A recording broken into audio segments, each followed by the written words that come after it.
as well. So let me come over to you, Tholoma. He's Executive Director of Foundation for Development. So take us through the organization, because sometimes back hosted here, we talked about the humanitarian gesture in terms of development, agriculture, farming, you know, and all of these as well. Okay, thank you very much for the question. For those who have not been privy to our organization is called Foundation for Development. It's a non-governmental organization registered here in Sierra Leone. We have a mission of making Sierra Leone self-sufficient and independent. Our goals are to eradicate hunger, eradicate poverty, eradicate joblessness, and dependency. So we basically want to see that Sierra Leone is a country that produces what it consumes. In our own case, consumption does not necessarily mean what we eat. It also means what we wear. It also means the technological equipment we use. For us, it does not make sense that we train, individuals, students. Every year they graduate from the university from engineering, but when we want to construct our roads, we call other people. It does not make sense to us. It doesn't make sense that every year people are graduating from the field of agriculture, but the food we eat comes from other places. To us, that does not make sense. It does not make sense to us that every year we see people graduating in different fields, but in all those, fields that people are graduating in, we still, use foreign goods. To us, that does not make sense. So we believe that for Sierra Leone to develop and Africa as a whole to develop, we must be the producers of what we consume. Mm-hmm. That is the only way we can develop. Importation cannot help us. Mm-hmm. So for us, basically, that is, what Foundation for Development is advocating for, and that is what we support. And one key area that we have somehow focused is on agriculture, because we believe agriculture is a backbone of any economy. We believe agriculture is a catalyst. We believe agriculture can solve over 70% of our problems if we focus on it. Mm-hmm. Because just like the person from government is saying, like the planting of the trees, that's all part of agriculture. It's a branch of agriculture called forestry. Mm-hmm. So we believe that agriculture can solve over 70% of our problems. So in brief, that is what we stand for, and that is what we do. So let's look at some of the things you have done as an organization, because sometimes back, I watch some of your pictures. When you undertake some development with your team, you guys went to the provinces before the coming of the COVID-19. You gave out some equipment to farmers and also some vulnerable community as well. So how did you guys, ensure you galvanize these things to support these people?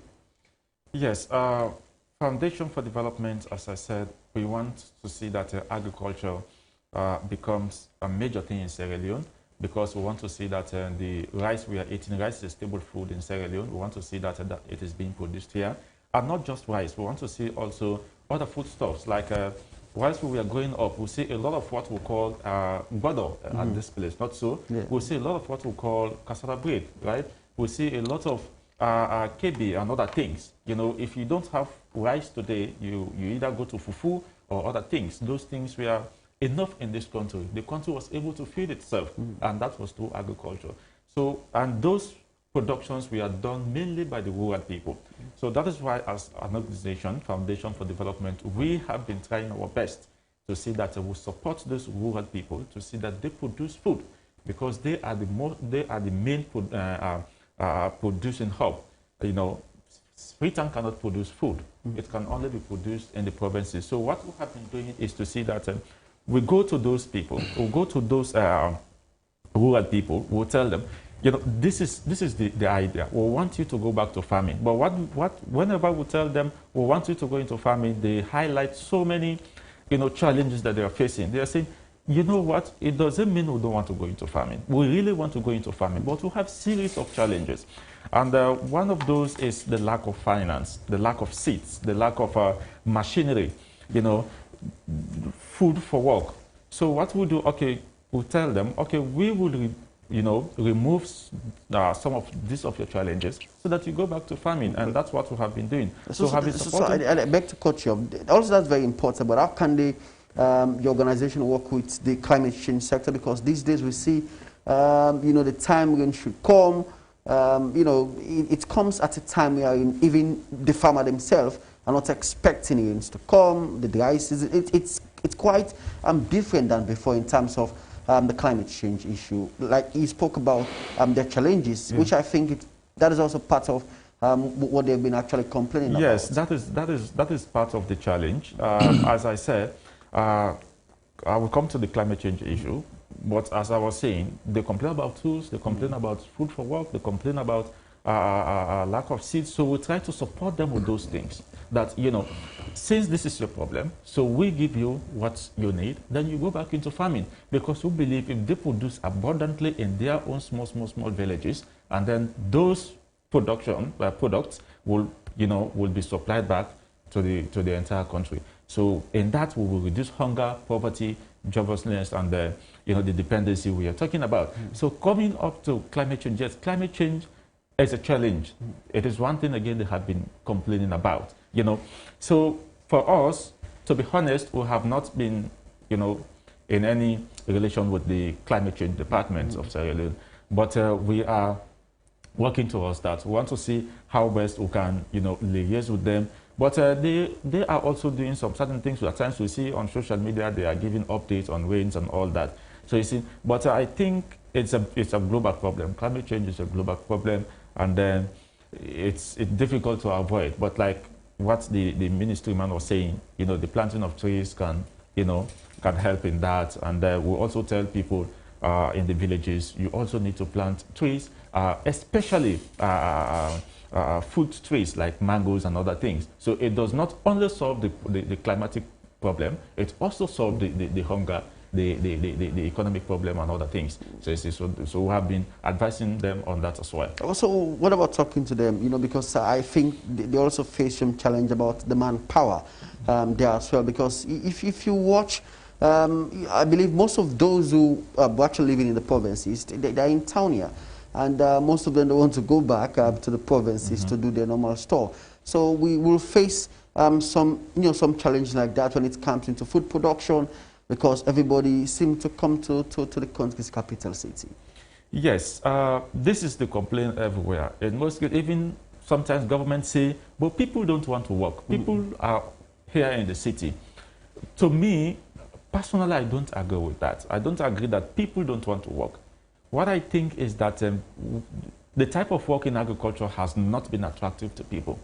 We have not been giving support to people, because when we go to those villages, recently I saw a report from one of the media houses. The lady was saying, this is our farm, we have a lot of problems here, so we are not getting support.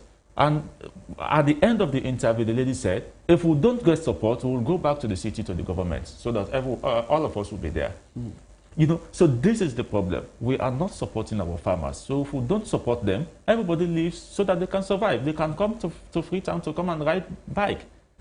They can go to other big towns to ride bike and other things. But if we make agriculture attractive to them, we'll support them, we'll remove their impediments, I think they will go back to farming.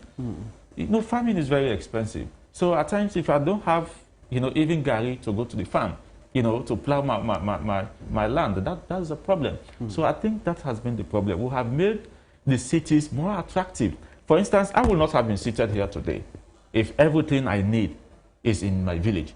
When I completed school, primary school in my village, there was no secondary school. I have to move to Lunge, Sumbuya. We are in our attended junior secondary school. After completing junior secondary school, there was no senior secondary school. I have to move to another place. After senior secondary school, there is no university. I have to move back to Freetown. So now I'm here. So if there are opportunities in those villages, we give them the support they need, I think people will not be living for the bigger town. They will stay and then do their work. As we round up, what we should be expecting from your organization and the future plans, probably how can someone help the organization in supporting their vision to help the vulnerable group? Yes, thank you very much. The quick one, like Elba have just said, the people should determine what they have done, maybe as a government, right? Yes, so if that is the case, I am here as the people. To me, we are suffering. We are suffering, and I think they should do more. I think the people are not seeing what he has explained, right? What he has explained are in small, in minute cases. We want to see more. Now, my organization has been almost everywhere in this country. We have seen the suffering of people. We have seen people don't have food. People are hungry. We have seen people don't have jobs. People are suffering out there. So we want to tell them, you have to game up your whatever game you're playing, so that the people will have more of what is required in the country. Then in agriculture, we want to tell them as well, please ease restrictions for those who are involved in agriculture. Yes, we applaud them for the efforts so far they have made in fighting COVID-19. It's a great thing they have done. But let's ease restrictions for those who are involved in agriculture. Since the restrictions came, we have not been able to travel to our farmers. We have not been, supporting our farmers. Why? Because we don't move. And then even SCADEP, it's a project, he knows more about it.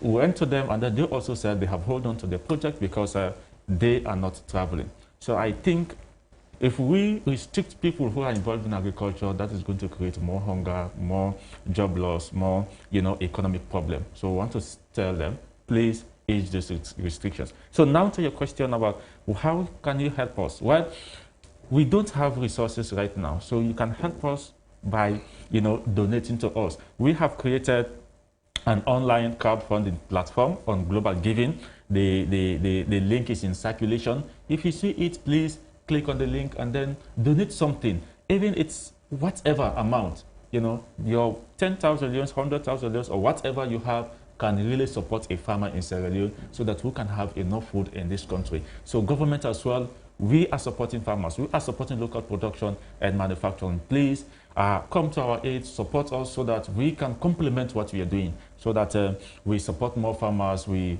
expand on our work so that we can have sufficient food in country and other things. If you want to contact us, we are at 48 Second Stephen Street.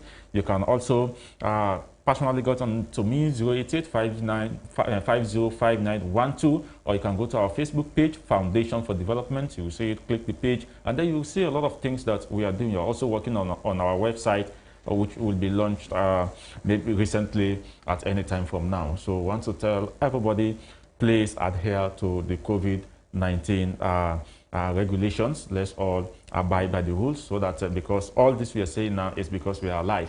If we are not alive, I think it's going to be a problem. So let's adhere to everything, and then let's support government in the fight against COVID-19. But please support us so that another virus, hunger virus, will not kill us. Well, thank you very much, Tholoma Sumah, Executive Director of Foundation.